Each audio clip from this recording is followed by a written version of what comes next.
North Korea has matched Mr. Trump's tough talk by calling the American leader a mentally deranged dotard and threatening to launch missiles around Guam, an American territory in the Western Pacific, and shoot down long-range bombers taking off from the island for exercises near Korea. The United States military did not disclose how many people would participate in the evacuation drill next week. But it said the scale and focus would not vary from past versions. Non-participants across the peninsula can expect little to no disruption of daily activities on and around military installations, it said. Participants in the exercise received briefings on evacuation procedures and limited rehearsals, it said. General Vincent K. the commander of the United States Forces Korea, said, although not directly tied to current geopolitical events, our forces must be ready in all areas. This training is as important in readiness as our other routine events such as tank gunnery and fighter wing exercises, he said.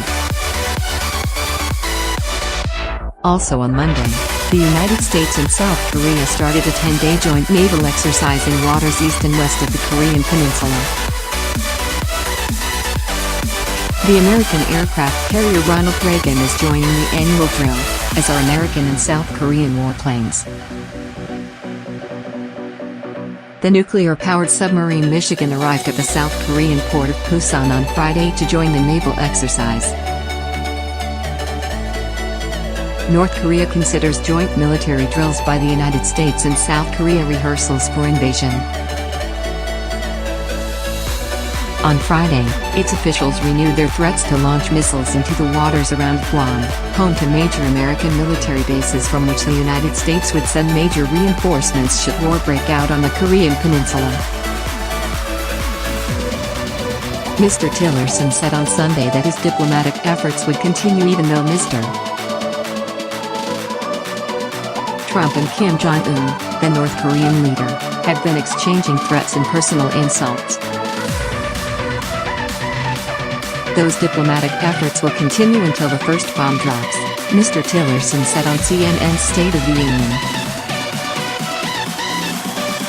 Despite Mr. Trump's rebuffing of Mr. Tillerson's diplomatic efforts, the Secretary of State said that the president preferred making diplomacy a priority as an option to tame the North's nuclear ambitions. The president has also made clear to me that he wants this solved diplomatically, Mr. Tillerson said. He is not seeking to go to war. In Moscow, President Vladimir V.Putin of Russia approved a package of sanctions against North Korea, fulfilling provisions of a United Nations resolution passed in November 2016 in response to the North's nuclear program. According to the document, published on Monday, Russia banned imports of zinc, silver, copper and nickel from North Korea, as well as exports of helicopters and vessels. It also suspended scientific and technical cooperation with the country.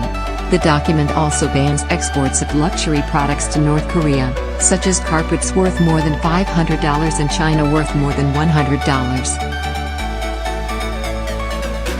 It also included a list of people and companies that were barred from having financial transactions with Russian entities.